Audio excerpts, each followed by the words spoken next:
श्री कृष्ण कहते हैं, यादें हमेशा पीछे खींचती हैं और सपने हमेशा आगे ले जाते हैं। खुद को समय जरूर दें। आपकी पहली ज़रूरत आप खुद हैं। आपकी असली पहचान आपकी काबिलियत से होती है, आपकी शक्ल सूरत से नहीं। आंसुओं का शायद इसलिए कोई रंग नहीं होता क्योंकि जब ये आते हैं कोई संग नहीं होता। क्रोध हवा का वह झोंका है जो बुद्धि के दीपक को बुझा देता है। लोग चाहते हैं कि आप बेहतर करें, लेकिन यह भी सत्य है कि वो कभी नहीं चाहते कि आप उनसे बेहतर करें।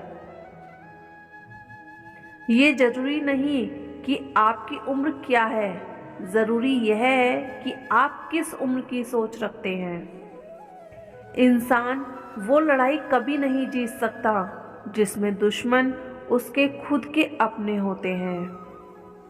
समय और शब्द दोनों का उपयोग लापरवाही से ना करें, क्योंकि ये दोनों ना दोबारा आते हैं न मौका देते हैं। जिंदगी के हाथ नहीं होते, लेकिन कभी कभी वो ऐसा थप्पड़ मारती है जो पूरी उम्र याद रहता है। बुद्धिमान वही होता है जो ये जानता है कि उसे बेवकूफ कब दिखना है। सफल होने के लिए व्यवहार में बच्चा, काम में जवान और अनुभव में वृद्ध होना पड़ता है। सहने वालों को अगर सब्र आ जाए तो कहने वालों की औकात 2 टके की रह जाती है। खुद को अपनी नज़रों में गिराना छोड़ दीजिए। जो लोग आपको नहीं समझते उन्हें समझना छोड़ दीजिए। अक्सर वही दिए हाथों को जला देते हैं जिनको हम हवाओं से बचा रहे होते हैं। एक छोटा सा बच्चा अपने दोनों हाथों में एक एक एप्पल लेकर खड़ा था। उसके पापा ने मुस्कुराते हुए कहा कि बेटा, एक एप्पल मुझे दे दो। इतना सुनते ही उस बच्चे ने एक एप्पल को दांतों से कुतर दिया। उसके बाद उसके पापा कुछ बोल पाते, इतने में ही उसने दूसरे एप्पल को भी दांतों से कुतर लिया। अपने छोटे से बेटे की इस हरकत को देखकर बाप ठगा सा रह गया और उसके चेहरे पर मुस्कान गायब हो गई। तभी उसके बेटे ने अपने नन्हे हाथ आगे करके कहा, पापा ये लो, ये वाला ज़्यादा मीठा है। शायद हम कभी कभी पूरी बात जाने बिना ही निष्कर्ष तक पहुंच जाते हैं। नज़र का ऑपरेशन तो संभव होता है, पर नजरिए का नहीं। फर्क सिर्फ सोच का होता है, वरना वही सीढ़ियां ऊपर भी जाती हैं और नीचे भी आती हैं। किसी को अपनी पसंद बनाना कोई बड़ी बात नहीं, पर किसी की पसंद बन जाना बहुत बड़ी बात होती है। कुछ सहन करना भी सीखना चाहिए, क्योंकि हमें ऐसी बहुत सी कमियां हैं जिन्हें दूसरे सहन करते हैं। वो दे तो शुक्र उसका, ना दे तो मलाल नहीं। उसके फैसले कमाल हैं, उन फैसलों पर सवाल नहीं। जिंदगी में कुछ दोस्ती नादानों से भी रखनी चाहिए, क्योंकि ज़रूरत पड़ने पर समझदार लोग अक्सर व्यस्त रहते हैं। यदि किसी व्यक्ति की कोई भी बात बुरी लगे तो 2 तरह से सोचना चाहिए। यदि व्यक्ति महत्वपूर्ण है तो बात भूल जाओ, और यदि बात महत्वपूर्ण है तो व्यक्ति को भूल जाओ। किसी भूखे को रोटी खिलाना बहुत पुण्य का काम है, लेकिन उससे भी पुण्य का काम है उसे रोटी कमाने का तरीका सिखाना। अगर आप किसी को रोटी खिलाते हैं तो उसका पेट एक दिन के लिए ही भरेगा। लेकिन अगर आप किसी को रोटी कमाने का तरीका सिखाते हैं तो वो जीवन भर अपना पेट भर सकता है। जब मनुष्य जन्म लेता है तो उसके पास सांसें तो होती हैं, परंतु उसके पास नाम नहीं होता। और जब मनुष्य की मृत्यु होती है उसके पास नाम तो होता है, परंतु सांसें नहीं होती। इसी सांसें और नाम के बीच की यात्रा को जिंदगी कहते हैं। ना किसी के अभाव में जियो, ना किसी के प्रभाव में जियो। ये जिंदगी है आपकी, अपने स्वभाव में जियो। जीवन में तो वक्त ज़रूर आता है जब आपका पर्स भारी हो जाता है, तब आपके रिश्ते थोड़े हल्के होने लगते हैं। खुद से बहस करोगे तो हजारों सवालों के जवाब मिल जाएंगे। अगर दूसरों से बहस करोगे तो नए सवाल खड़े हो जाएंगे।